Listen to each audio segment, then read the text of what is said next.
ਤੁਹਾਡਾ ਭਲਾ ਕਰੇ। अस्सलाम वालेकुम पुत्रा, 6ਵੀਂ दफ़ा तुस 5000 कलाता मदद करन दा जे। ਤੁਹਾਡੀ बहुत बहुत ਮਿਹਰਬਾਨੀ है। रब ਤੁਹਾਡੀਆਂ ਮੁਸ਼ਕਿਲਾਂ आसान करे। रब ਤੁਹਾਡੀ तंदुरुस्ती देवे, बहुता बहुता ਤੁਹਾਨੂੰ देवे ਤੇ ਸਾਡੀ ਮਦਦ ਕਰਨ ਵਾਲਿਆਂ ਦੀ।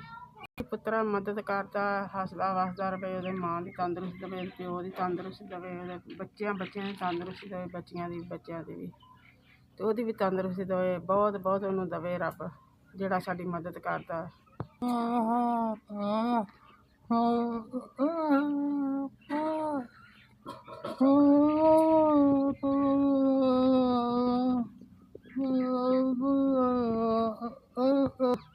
ਤੁਹਾਨੂੰ ਤੱਤੀ ਵਾਹ ਨਾ ਲਾਵੇ। ਰੱਬ ਤੁਹਾਨੂੰ ਬਹੁਤਾ ਦੇਵੇ, ਇੰਨਾ ਕੁ ਰਿਜ਼ਕ ਦੇਵੇ ਜਿੰਨਾ ਕੁ ਥੋੜ੍ਹੇ ਨਾ ਬਹੁਤ। ਤੁਹਾਨੂੰ ਬਹੁਤ ਬਹੁਤ ਤੁਹਾਡੀ ਮਿਹਰਬਾਨੀ ਆ ਤੇ ਤੁਹਾਡੇ ਬੱਚਿਆਂ ਨੂੰ ਤੰਦਰੁਸਤੀ ਦੇਵੇ, ਤੁਹਾਡੀ ਤੰਦਰੁਸਤੀ ਦੇਵੇ, ਤੁਹਾਡੇ ਮਾਂ ਪਿਓ ਦੀ ਤੰਦਰੁਸਤੀ ਦੇਵੇ। ਕਿਸਮ ਦੀਆਂ ਪਰੇਸ਼ਾਨੀਆਂ ਜਿਹੜੀਆਂ ਨੇ ਤੁਹਾਡੀਆਂ ਦੂਰ ਦਰਾਜ਼ ਕਰੇ, ਪਰੇਸ਼ਾਨੀਆਂ ਦੂਰ ਕਰੇ। ਤੁਹਾਨੂੰ ਅੱਲਾ ਬਹੁਤਾ ਦੇ।